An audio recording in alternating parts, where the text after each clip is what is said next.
আজকে আমরা এসেছি শামশেরগঞ্জের ধানগড়া গ্রামে। আপনারা তার দৃশ্য দেখতে পাচ্ছেন গঙ্গার ধারে। বেশ কয়েক বছর ধরে এই ধানগাড়ায় তথা শামশেরগঞ্জের বেশ কিছু এলাকা, আমাদের ধানগাড়া, প্রতাপগঞ্জ, কাকুরিয়া লাগোয়া যেসব গ্রামগুলো আছে, এভাবে বেশ কিছু গ্রাম নদীর গর্ভে চলে গেছে। তো প্রথমে এই ধানগড়ায় কয়েক বছর আগে বিশাল হারে গঙ্গার ভাঙন শুরু হয় এবং অনেকের বাড়ি এই গঙ্গার তলে তলিয়ে গেছে। অনেক জমি, অনেক ভিটেমাটি, অনেক গাছপালা এ গঙ্গার বক্ষে চলে গেছে। এ নিয়ে অনেক খবর আপনারা দেখেছেন। আজকে আমরা এসেছি, এই জায়গাটি দেখতে পাচ্ছেন বিশাল হারে জল প্রবাহিত হচ্ছে। অর্থাৎ ফারাক্কা ব্যারেজের জল প্রচুর হারে জল ছেড়েছে। সেই জল আপনারা দেখতে পাচ্ছেন ডাঙ্গা থেকে মাত্র কয়েক হাত নিচে রয়েছে। হয়তো বেশ বিশাল হারে আরও ছাড়লে হয়তো বন্যা হতে পারে, এরকম অনেকের ধারণা। তবে যেহেতু বর্ষা শেষ হয়ে গেছে, বন্যা হওয়ার চান্স খুব কম আছে। তবে বিশাল হারে জল প্রবাহিত হচ্ছে। আপনারা দেখতে পাচ্ছেন মাত্র ডাঙ্গা থেকে মাত্র একটু নিচে জল, এবং জলের স্রোতও ভালো রয়েছে। আপনার ভাঙন ঘটেছে কয়েকদিন আগেও, বেশ আবার ভাঙন ঘটেছে, আপনারা দেখতে পাচ্ছেন এলাকাগুলো।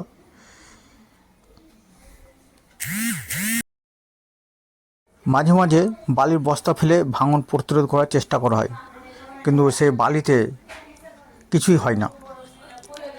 ভাঙন সে 2020 সাল থেকে ভাঙন এখনও অব্যাহত রয়েছে। নদী বক্ষে পলি জমে যাওয়ায় নদীর ধারণ ক্ষমতা অনেক কমে গেছে, অর্থাৎ জল ধারণ ক্ষমতা খুবই কমে গেছে। নদী কেটে কেটে আপনারা দেখতে পাচ্ছেন নদীর বিস্তৃতি কত বিশাল হয়েছে, বিশাল চওড়া হয়েছে নদী।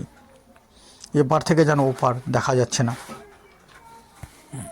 বিশাল হারে জল প্রবাহিত হচ্ছে এবং ডাঙ্গা থেকে জলটা বেশি দূরে নাই, মাত্র কয়েক হাত নিচে রয়েছে। অনেকে বলছিলেন যে বন্যা হতে পারে, কিন্তু যাই হোক এখনও কিছুটা নিচে আছে পানি। ডাঙ্গা থেকে কয়েক হাত নিচে আছে, আপনারা দেখতে পাচ্ছেন। খুব একটা নিচে নেই, বেশি জল বাড়লে অবশ্য বন্যা হতেও পারে, তো বন্যা হওয়ার চান্স কম আছে।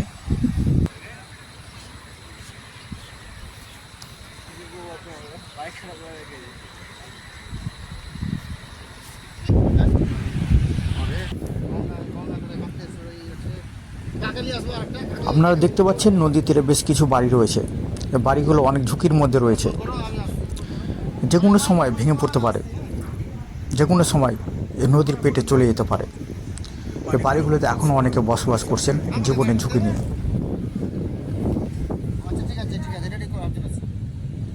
নদী বক্ষ এখন ভরাট, এখন জলের স্রোত রয়েছে। ভরাট নদীতে ভাঙন খুব কম ঘটে, কিন্তু জল কমতেই ভাঙন আবার শুরু হয়।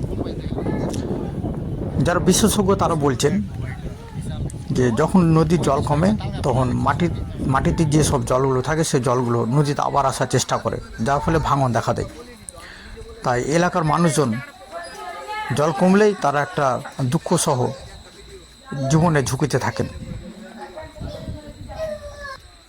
সদ্য ভেঙেছে এমন পার এবার আমরা দেখাবো। আমরা সেই পার ধরে যাচ্ছি। আপনারা ভাঙন দেখতে পাচ্ছেন নদীর তীরের, এগুলো সদ্য ভেঙেছে। এই যে একটি রাস্তা ছিল, রাস্তাটিও ফাটল কিছুটা দেখতে পাচ্ছেন এবং অনেকটাই নদীর গর্ভে চলে গেছে।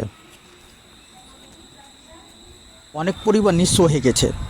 এই নদীর তীর বরাবর পাথর দিয়ে ভালো করে বাঁধানো উচিত বলে অনেকে মনে করেন, তবেই এই ভাঙন প্রতিরোধ করা যাবে বলে অনেকের ধারণা।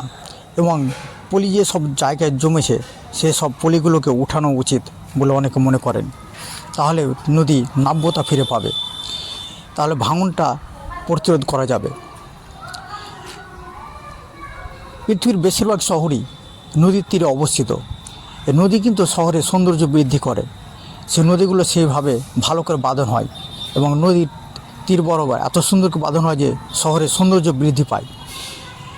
তাই অনেকে মনে করেন যে এই নদীর তীর বরাবর ভালো করে বাঁধলে এই নদী তীরবর্তী এলাকাগুলো আরও সৌন্দর্যায়ন অত সুন্দর হয়ে গড়ে উঠবে এবং নদী ভাঙনও প্রতিরোধ করা যাবে।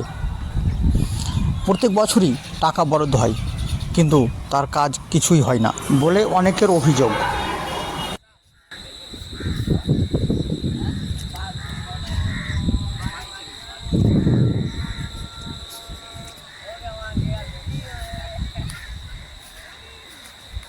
থাকছে মনে হয়।